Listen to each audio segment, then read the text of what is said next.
Well, thank you, Surendra. First of all, I wanted to say how much I've enjoyed participating in these panels, and knowing Surendra has been one of the really nice parts of my tour in India. And it hasn't just been limited to talking.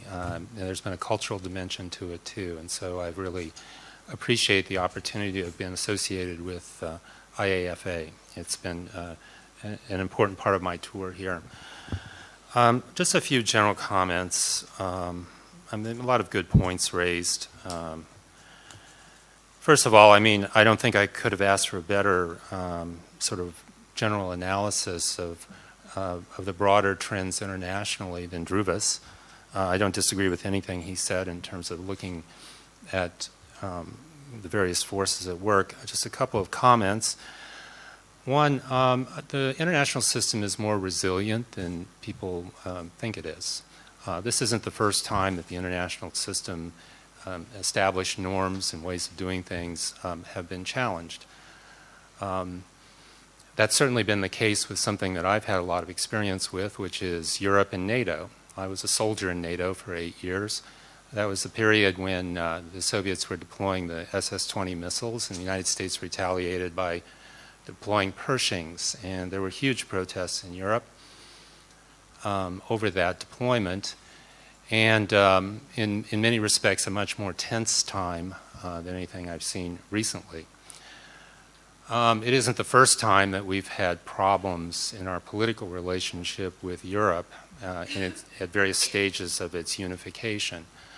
Going all the way back practically to the creation of NATO, the United States, which sits across on one side of the ocean, and Europe, which had just fought wars against each other and were under threat by the Soviet Union, there were many differences that had to be worked out, and there were many differences that weren't resolved. The whole issue of burden sharing is one of those things that I think has been, as it was rightly pointed out, a consistent theme in the whole NATO story. So it's not like this is new in the world. So it isn't just that the system is more resilient, because it has lasted, and in fact it has strengthened over time, and the United States has been at the center of it. And I would argue the United States will remain at the center of it. It has, I think, as was also pointed out rightly, been an important element in our economic prosperity. And I would just note, the statistic of $10 trillion added to the U.S. economy since 2000, which is larger than the entire economy of China. That's an important point. I would also point out, I think as sort of background on the broader sort of strategic outline that Dhruva gave us, that foreign trade makes up 8% of the U.S. economy. Now that's a much smaller percentage of our economy than any other major economy, maybe with the exception of India. I think India, actually, that would not be the case. But when you compare it to China right now, certainly Europe, the major sort of economic blocks, foreign trade makes up the smallest percentage of ours, which means that perhaps we have more maneuvering room, in a sense, to negotiate.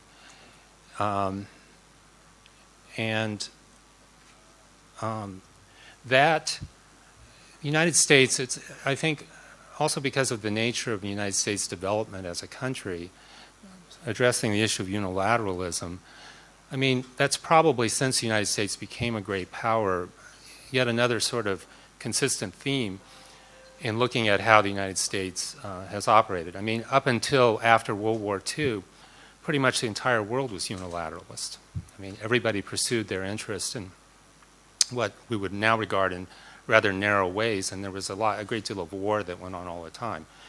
I think Dr. Joshi outlined, I think, the degree to which the world has benefited from a different approach. I think all of you know in the United States that there are many debates going on at many different levels, intellectually, politically, over the degree to which the United States, what kind of policies the United States should pursue when it comes to trade. You have people who are hardline nationalists who view trade as purely in terms of tariff numbers and balances. That almost has a mercantilist feel to it, I guess. But there are many, many others, including much of the U.S. economy, that actually thinks differently. There's been a lot of pushback internally in the United States to some of the policies that the president's advocating. It isn't, and these come from people who actually voted for him. Once the implications of some tariff actions become clear, then it becomes a bit murkier in terms of, well, how does one benefit or not benefit? So, as is everything else in the United States, these things are decided through a political process, through debate and discussion, and essentially reacting in a practical way to the results of these policies. At this point, we don't know what the results are going to be. I would like to caution against people extrapolating too far from today's headlines and most certainly from today's tweets. There are broader forces at work here.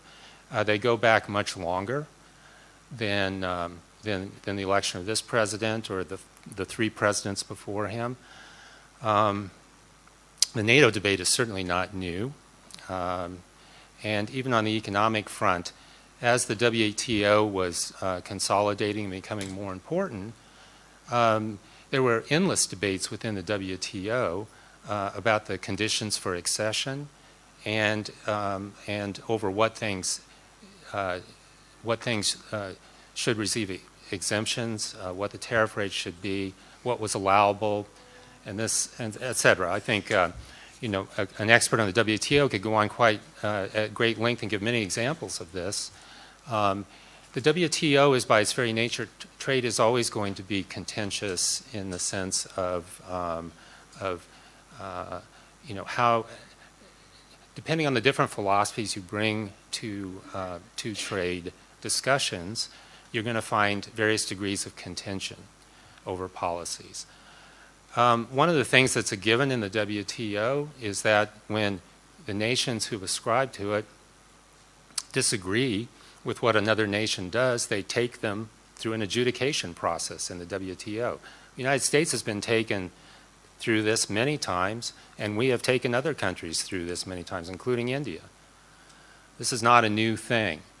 So in a sense, I guess, for the United States overall, the ideal policy for us is to grow trade around the world. I mean, the answer to these disputes is to have larger trade flows that are balanced and fair. So I think, without addressing, I think there were so many good points raised on here. It's not possible to go into all of them, but I would say I wouldn't underestimate the United States when I hear the arguments about declinism and this kind of thing. I mean, there's always relative changes in the power and economic power of countries, the absolute power and economic power. These adjustments are being made constantly in the international system. And we are, certainly I would agree that the rise of China is definitely throwing new challenges and perhaps new opportunities out there for all of us. But I would not go down that road too far in general terms. Let's see. I think those are the main points I wanted to make. Thank you. Thank you, Jeff.